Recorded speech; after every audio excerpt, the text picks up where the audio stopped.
I'm gonna say, and this next young man, I've known since I've been knee high to a grasshopper.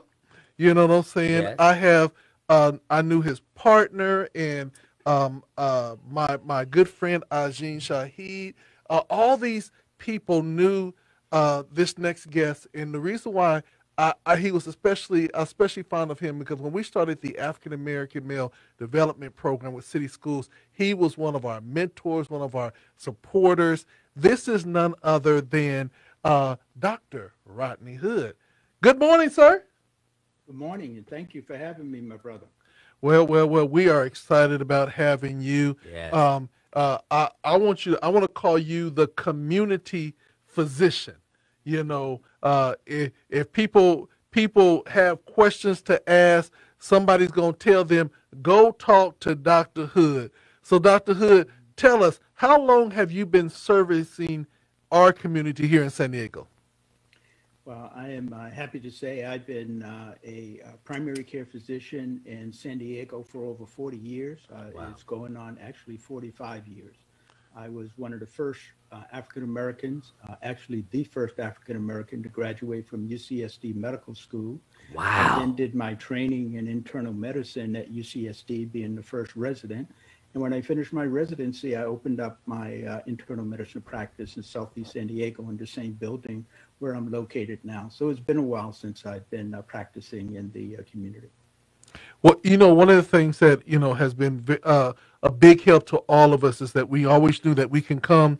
And I remember sometimes just walking in, stopping by your office and said, "I need to see Dr. Hood," and you would always make time to advise. You've always make time to help us through. And you are one of those trusted communicators and resources that people trust when they hear from you. Thank you. I appreciate your comments, and I just believe that we all have a mission. We all have a passion, Hmm. and I realized early on that when I came to San Diego, went to school in San Diego, even as a medical student, I worked with the Black doctors in Southeast San Diego, and that's how I wound up practicing in the area. And it became clear to me that's where I needed to practice, and I learned a lot from the community that I practiced in. So let me ask you this question. We have, I won't say that we have survived COVID. I will Hmm. say that we're in the process of going through Through. COVID. Hmm. Tell us the things that we need to know because I don't know if the black community is really getting it. Yeah. Well, thank you for that question. You're 100% right. COVID is a pandemic that has disproportionately affected people of color, especially those of the African American community, not only here in San Diego, but nationally. So, over a year ago, when the pandemic first hit, myself and other colleagues realized, uh-oh, here's a pandemic. We don't have to wait and see. We already know it's going to affect our community much worse for a whole lot of reasons. As you know, there's a historic distrust of the African American community in the healthcare profession that goes back decades and centuries. That distrust is well deserved, but sometimes that distrust can lead us to make decisions that don't necessarily benefit us individually or our community. So when COVID first hit, myself and others formed the COVID Equity Task Force, in which we brought together some African American physicians, community stakeholders, and actually some other non-African American individuals advocating for treatment, testing, and vaccination focus on Southeast San Diego and the African American community to overcome the resistance that we knew was going to be there. And I'm happy to say, I think we've had some success, but we still have a long ways to go. So tell us what are some of the barriers that are literally stopping African Americans from going forth? Besides just the distrust, what is the true fear with the antivirus? So, first of all, fear sometimes is born out of ignorance. So, when you don't know, you fear what you don't know. And so the way the anecdote for fear is knowledge. And one of the levels that the folks didn't know was they said, oops, we got this pandemic. Initially, in the beginning, what I heard, this virus doesn't affect black folks like it does white folks because they weren't seeing the rate increase in Africa at the rates that it was elsewhere. We learned that was not true. When it did hit this country in New York and other real urban areas, we saw that African Americans were being impacted by this virus at heavier rates, not having nothing to do with genetics. Sometimes folks say, well, why does that happen? And it's not because there's a Negro gene or a black gene that makes you more susceptible. It's all about what we call social determinants of health. Because of centuries of racism, we have been put into a position of what I call racialized poverty. Some folks wind up in poverty because of circumstances. We as a group, wound up in poverty because of a systemic system. That poverty makes you have less resources. You're forced to live into more urban areas. You're forced to have more frontline jobs that expose you to various infectious agents. And then as a result of this chronic stress, we have more chronic diseases. All of those things put our communities in a position of having higher rates of COVID, and when we got them, higher rates of hospitalization and death. So educating folks that we were in that position, it was important for us to get the message out that the first line of defense is to protect you individually and you and your family and you and your community. That's when we started talking about wearing masks, social distancing, washing hands. That really goes for not only this pandemic, but any infectious disease. So, in spite of the fact that we saw a lot of other populations being resistant to those measures, I'm happy to say most African Americans were not politicizing that. They practiced that. But yet, they still had to live, they still had to go to work, so they were still in vulnerable positions.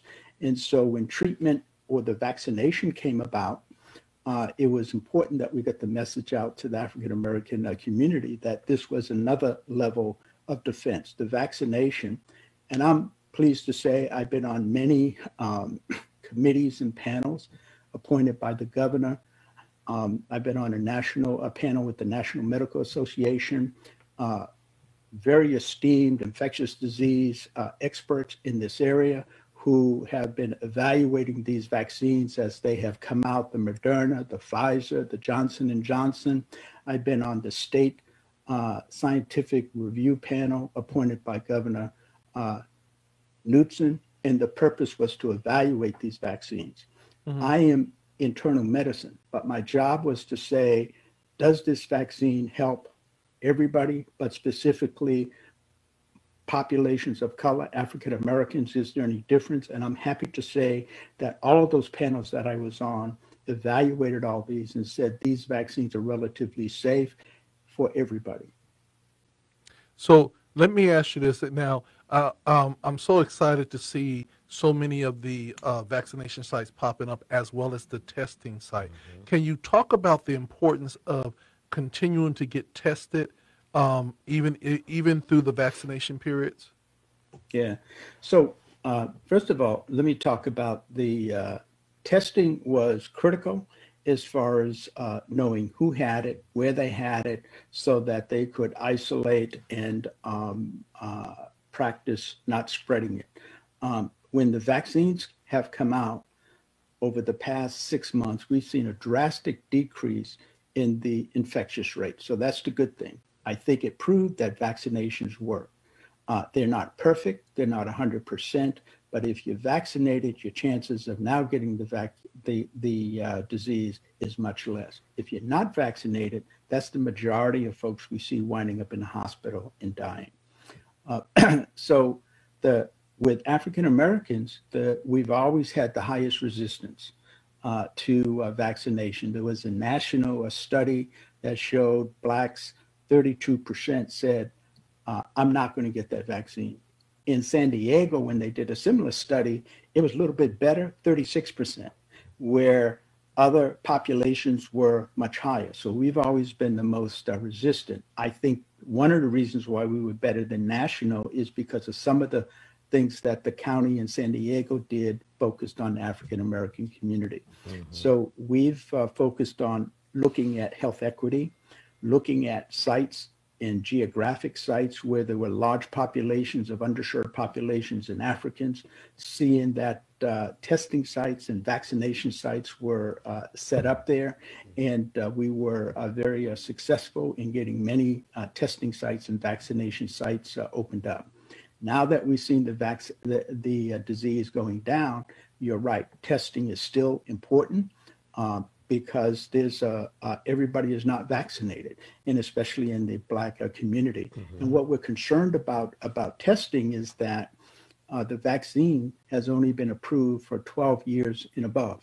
So children below 12 years are not getting vaccinated. It is true that even if they get it, they tend to get a milder form, not as severe, but some of them still get sick. I think over 300, 400 children have died from COVID and have some long-term effects.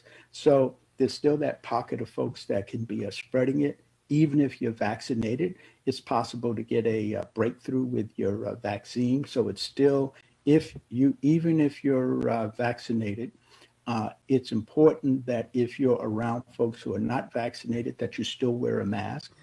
It's important that folks who are not vaccinated get tested periodically, especially when they're going into populations of elderly and that type of thing. So testing is still very important, especially since we have this new variant that we're very concerned about that is 2 to 3 times more infectious than the original variant. So Dr. Hood, there's some, I won't say conflicting story, but there's a lot of information out on social media, on the web, on the news media, CDC. Everybody got something to say. Can you give, from the perspective of the African American community, can you tell us about what we're supposed to do with the mask mandate, how we're supposed to handle it? Because, some folks was nasty back in the day, and they wasn't washing their hands, and we had to tell them to wash their hands. Some still and so some folks now don't feel like they got to wash their hands anymore. Can you give us some rules and regulations to live by? Yeah. So actually, one of the silver linings of COVID is it really, the things that were implemented for COVID, many of these things should continue even after COVID. Washing your hands, sometimes knowing when to wear a mask, socially distance.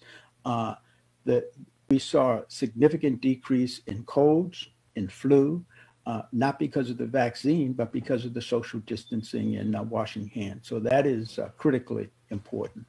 I think there are a lot of myths out there, and Lord knows I don't know where to begin.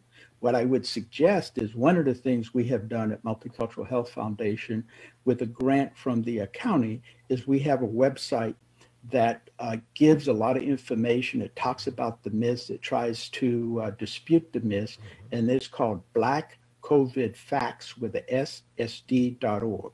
Black COVID Facts with the S, SD.org. And if you go on there, you will see information about the various myths, the scientific data that negates those myths. There are short videos that have trusted messengers who are not only physicians, they're nurses, they're ministers, and trusted folks in their community that are sharing information about why you should get vaccinated. So look at some trusted sites to get trusted information. You have been seeing our commercials throughout on the radio and TV, trust and verify. And in the end, they ask you to go to that trusted site to get your information. Yeah, it's been a pleasure running the commercials here on this website, as well as doing interviews with yourself, as well as Dr. Follow and Dr. Robinson. We've even been a part of producing a video with Trusted Messengers. I want to have a question from our listening audience. A parent just asked, can you talk about the enlarged heart of young males after being vaccinated? She's concerned about her 16-year-old son being vaccinated. So, yeah, excellent question. Let me start by saying overall, the three vaccines that have been put on the emergency use, I believe, are relatively safe. However, as millions and millions of folks have received these vaccines, we're finding out that there are some rare incidents and occurrences. And I think what she's referring to is that with the messenger RNA vaccine, when between the ages of 16 and 30, there's an increased incidence of what we call myocarditis. It's very rare. It's inflammation of the heart. Uh, Most of these have been mild. Nobody has died from it, and it's easily treated. But if you're talking about risk, it's like 66 in a million folks this may have occurred. There's some other data that I've seen that hasn't been published where they've actually looked at college athletes who obtained COVID. And what they found is that none of them received the vaccine, yet a significant portion of them also got myocarditis. So Mm-hmm. the concern is that you may even be able to get myocarditis not only from the COVID, but it's rare. So I think the risk of getting the vaccine and getting myocarditis is low enough versus risking getting COVID. There are some long-term effects from COVID that children get. Yes, it is true. They don't get it as severe. They're not as sick in general. But if you're unfortunate to be one of those individual youngsters who do get COVID and wind up with the long COVID effects that just won't go away, and I'm not talking about myocarditis, I'm talking about fatigue, foggy brain. Mm-hmm. There's a specific disease within children that is unique to children that COVID causes. So that risk is much greater than any risk of her children getting the vaccine. Let me tell you why that's important.